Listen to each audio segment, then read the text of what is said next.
इस वीडियो में आज हम देखेंगे कि इंडोर में जब लीकेज होता है, माइनर लीक होता है, लीक नहीं मिलता है तो उसको किस तरह पैसा दिया जाता है। देखिए यहाँ पे हम लोग माइनर लीकेज तो मिला है बहुत कोशिश करने के बाद, बहुत कोशिश करने के बाद इस पर 2 बार पैसा दिया हूँ 200 करके, तो इस पर लीकेज नहीं मिला है। फिर 200 से जब ऊपर पैसा दिया हूँ तो पता चला यहाँ पे इसका जो डिस्ट्रीब्यूटर है, इंडोर यूनियन को 2-2 या 3-3 पाइप में डिवाइड करा हुआ होता है। तो उसको डिवाइड करने के लिए गैस सर्कुलेशन को सेम प्रेशर से उसको फ्लो करने के लिए एक डिस्ट्रीब्यूटर लगा रहता है। तो ये कूलिंग कॉइल में सही तरीके से और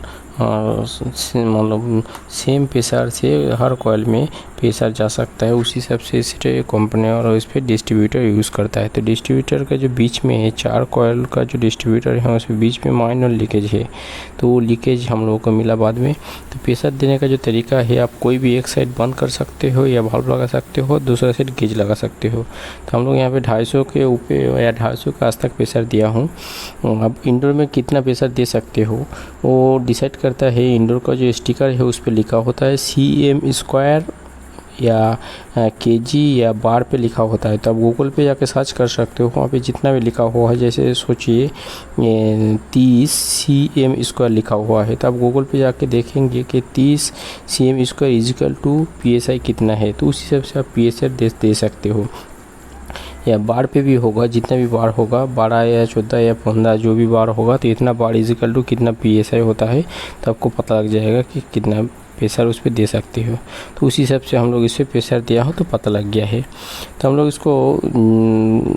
उसको हीट करके गर्म कर देंगे। नॉर्मल जो कैन होता है उस पर नहीं होगा तो आप गैस ऑयलिंग से भी करा सकते हो, आपको पास नहीं होगा तो बाहर से भी करा के ला सकते हो, क्योंकि वहाँ पे जो है वो कॉपर ऑयलिंग होता है तो उस पर थोड़ा दिक्कत होता है। तो हम लोगों का जो बड़ा कैन है उस पर से इस पर हम लोग करेंगे। तो हम इसको हीट करेंगे, हीट करके थोड़ा सा रॉड उस पर फिरा देंगे तो ये बंद हो जाएगा। तो कोशिश करते हैं रॉड फिरा को उसको बंद करने के लिए। यहाँ पे देखिए हीट तो दे रहा हूँ तो थोड़ा टाइम लग रहा है, क्योंकि वो डिस्ट्रीब्यूटर जो होता है वो पीतल का होता है और उसके ऊपर 4 पाइप लगा के उसको कॉपर पाइप लगा के ज्वाइन करा हुआ है, डिस्ट्रीब्यूट किया है कॉइल को चारों पार्ट में डिवाइड करा हुआ है। प्रेशर को चारों पार्ट पे डिवाइड करने के लिए ये डिस्ट्रीब्यूटर दिया रहता है। इसको डिस्ट्रीब्यूटर देने से क्या होता है, आपका पाइप का जो कूलिंग कॉइल का जो गैस सर्कुलेशन है वो सेम प्रोसेस में सेम फ्लो से होता है और कूलिंग सही तरह से होता है। तो हम लोग इस पर ऑयलिंग कर दिया हूँ। अभी इसको फिर से एक बार नाइट्रोजन, इसका कलर देखिए चेंज हो गया हीट की वजह से, तो 100% श्योर हो गया दिखता है। थोड़ा पहले क्या होता इसके ऊपर थोड़ा ये जल्दी करना पड़ता है, क्योंकि ये पूरा कंप्लीट नहीं होता है। चारों पर उसको रख के चारों तरफ से बंद करा हुआ होता है, तो ज़्यादा हीट देंगे पिघल के अंदर चला जाएगा और कोई भी एक पाइप बंद हो जाएगा। उसी हिसाब से जल्दी करना पड़ेगा। तो हम लोग उसी हिसाब से जल्दी किया हूँ, जितना टाइम लगा सकते, कम टाइम लगा सकते उतने अच्छा है।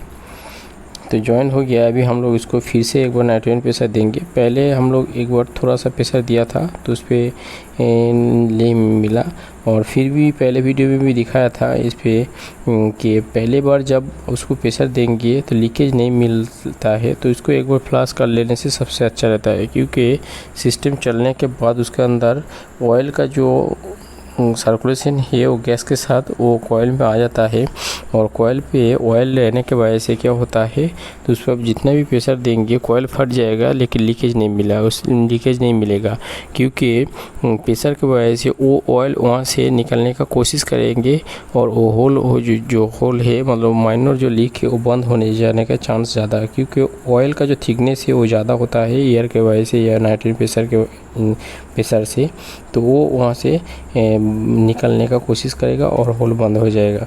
उसी हिसाब से जब उस तरह आपको डाउट लगता है कूलिंग कॉइल के अंदर ऑयल है, तो सबसे पहले उसको फ्लश कर लेना, उसके बाद प्रेशर देंगे तो एक चांस में मिल जाएगा। नहीं तो फ्लश नहीं करेंगे, सिस्टम में ऑयल रहेगा तो प्रेशर ज़्यादा देंगे तो भी उस पर दिक्कत होगा, लीकेज ढूंढने में थोड़ा मुश्किल होगा। तो हम लोगों को मिल गया है। 2 बार प्रेशर दिया हूँ, नहीं मिला, तीसरी बार मिल गया है। तो इसका आउटडोर भी खोल के रखा था, तो आउटडोर पे देखा हूँ, आउटडोर पे लीकेज नहीं है, ये कॉइल पूरा इजी क्लियर है, मतलब दिख रहा है। तो डाउट इंडोर पे था और इंडोर पे प्रेशर देने से मिल गया है। अभी हम लोग इसको क्या करेंगे, और एक बार नाइट्रोजन प्रेशर देंगे, क्योंकि वेल्डिंग करने के बाद, मतलब ज्वाइन करने के बाद जो लीकेज था वहाँ पे ज्वाइन करने के बाद श्योर होने के लिए इसको हम लोग और एक बार प्रेशर देंगे। 250 के आसपास ही प्रेशर देंगे। 250 क्यों बोल रहा हूँ, क्योंकि इसके हम लोग जो प्रेशर है इंडोर कॉइल पे लिखा हुआ है उसी सब से देंगे। और एक चीज़ ध्यान रखेंगे कि आपका जो कूलिंग कॉइल है या इवेपोरेटर कॉइल है वो क्वार्टर पाइप का है या 316 है, वो देख लेना पड़ेगा। क्योंकि अभी नया जो मशीन है सब कंपनी में उस पर 316 का कॉइल आता है। तो उसी सब से एक बार देख लेंगे कि जितना कम प्रेशर में लीकेज मिल जाए तो उसमें अच्छा है। तो हम लोग इसको पहले लगा देते हैं। तो हम लोग नाइट्रोजन को कैपिलरी के माध्यम से उसको प्रेशर देंगे, और गेज तो लगा हुआ ही है कूलिंग कॉइल पे। तो गेज लगाने का जो तरीका है, जैसे सक्शन लाइन पे हम लोग एक यूनियन बना के उस पर बल्ब लगा के उसको बंद कर दिया हूँ, और क्वार्टर जो पाइप है उस पर एक क्वार्टर पाइप लेके दोनों साइड फ्लार करके गेज लगाया हूँ। तो हम लोग गेज की तरफ से प्रेशर दे रहा हूँ। तो उस पर जब 250 हो जाएगा तो हम लोग नाइट्रोजन को बंद करेंगे और इसको पानी में डुबा के फिर एक बार लीकेज चेक करेंगे। लीकेज कंफर्म हो जाएगा तो इसको सर्विस करके फिटिंग करेंगे। मतलब ये वीडियो बनाने का मतलब है नाइट्रोजन प्रेशर में क्या होता है, लीकेज इजी मिल जाता है, और नाइट्रोजन प्रेशर देने से आपका जो खर्चा है वो भी बच जाता है और मेहनत भी कम होता है। नहीं तो क्या होगा, इस मशीन का दिक्कत ये है, मशीन में 2-3 बार गैस चेंज हुआ है फिर भी लीकेज नहीं मिला है। मतलब 1 महीने के अंदर ही गैस निकल जाता है। तो मशीन को खोल के वर्कशॉप पे लेकर आए हैं। पहले जो काम किया था वो दूसरे ने किया था, तो हम लोग इसको मतलब कस्टमर का वहाँ पे इसको गैस चेंज नहीं किया हूँ, क्योंकि फिर गैस देंगे तो फिर निकल जाएगा, और लीकेज पहले ही पता लग गया है कि यहाँ पे 2-3 बार गैस चेंज हुआ है फिर भी लीकेज नहीं मिल रहा है। तो हम लोग इसको खोल के लेकर आए हैं। तो इंडोर पे थोड़ा डाउट था, तो इंडोर को ही सबसे पहले ट्राई किया हूँ। तो इसको हम लोग पानी प्रेशर दे दिया हूँ, पानी में भी डुबाया हूँ। यहाँ पे देखिए कोई भी लीकेज नहीं है, क्योंकि प्रेशर 250 होगा ना, तो आपको पास इंडोर का जो कॉइल है 250 प्रेशर मतलब बहुत ज़्यादा है।